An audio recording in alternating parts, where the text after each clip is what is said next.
भक्त भक्ति भगवंत गुरु चतुर्नाम हुए, इनके पद बंदन किए ना सही विघ्न अनेक। सत्य सनातन धर्म की होली महामहोत्सव की। आप सभी दर्शकों को जय सीताराम, जय श्री राम।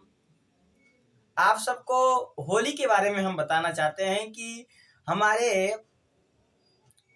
पर्वों में सबसे महत्वपूर्ण पर्व होली क्यों है, और अगर हमारा महत्वपूर्ण पर्व होली, दीपावली, रामनवमी, सर्दी नवरात्रि इत्यादि जो है महत्वपूर्ण पर्व हैं, इसको क्यों मनाया जाता है, मैं इस पे केवल होली के प्रकरण पे ही बात करूंगा कि होली क्यों मनाया जाता है।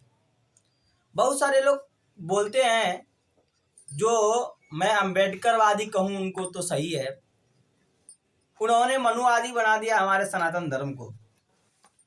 मनु जी ने तो एक अपनी आचार संहिता लिखी थी जिसको मनुस्मृति संहिता कहा गया है, या मनुस्मृति के नाम से हम जिसको जानते हैं। वह अन्य अन्य युगों के लोगों के लिए बात लिखी गई है। भाई कलयुग में कलयुग के जैसा आचरण होगा, यह बात बड़े बड़े महापुरुषों ने लिखा है।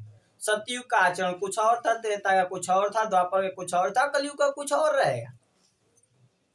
तो मनु जी ने उस समय के अनुसार जो बातें लिखी थी, आज उसी का उछाल उछाल के हमारे सनातनीय परंपरा के त्योहारों पे डिबेट लोग करते हैं, सनातनीय परंपरा के मठ मंदिरों पे डिबेट करते हैं, बोलते हैं, कमेंट करते हैं, गलत सलत कमेंट करते हैं। इसी कमेंट पे देखते हुए बहुत सारे लोगों ने कहा, एक बहन जी है, उन्होंने कहा कि अरे होली नहीं मनाना चाहिए क्योंकि होली से ठीक एक दिन पहले किसी स्त्री को जलाया जाता है। तो मैं उन बहन जी को और बहुत सारे लोगों को ये बताना चाहता हूं जो ये कहते हैं कि होली के एक दिन ठीक पहले किसी स्त्री को जलाया जाता है, तो उन मूर्खों को मैं बताना चाहता हूं कि वो जलाया नहीं गया है, किसी ने हाथ धर के उनको बैठाया नहीं है।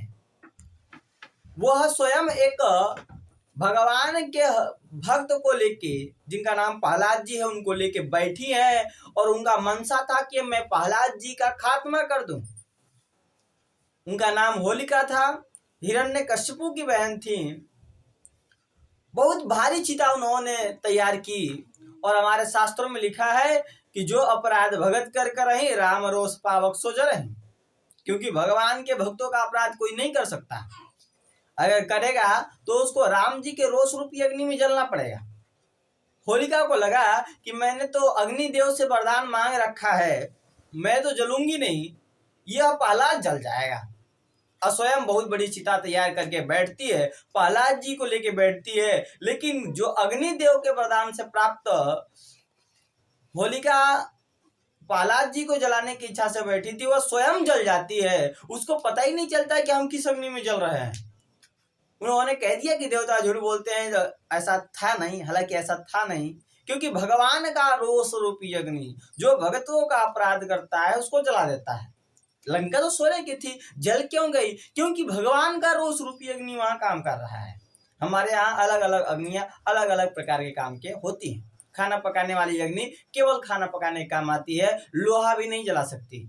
लोहा पिघलाने की अग्नि अलग है, अलग अलग प्रकार यंत्र बनाने की अग्नियां अलग है। तो होलिका ने स्वयं चिता तैयार करवाई है, और स्वयं प्रहलाद जी को मारने का षड्यंत्र में वो स्वयं मारी गई। प्रहलाद जी का कुछ बाल बाका नहीं हुआ, इसी लिए हम लोग होलिका दहन करते हैं। इसका अर्थ यह है, बुराई अपने गोद में अच्छाई को लेके डूबना चाहती है, या बुराई अपने गोद में लेके अच्छाई को जलाना चाहती है। लेकिन अच्छाई छोटा भी रहे तो वह अच्छाई होता है, बुराई उसकी बाल बाका भी नहीं कर सकता। इसी कारण से होलिका अपने ही किए गए कुकर्मों से मारी जाती है। कहते हैं जो दूसरों के लिए गड्ढा खोदता है वह खुद पे गड्ढा उसी खोदे हुए गड्ढे में गिर जाता है, यानी खुद के गड्ढे में गिर जाता है। बोलो लाल की जय,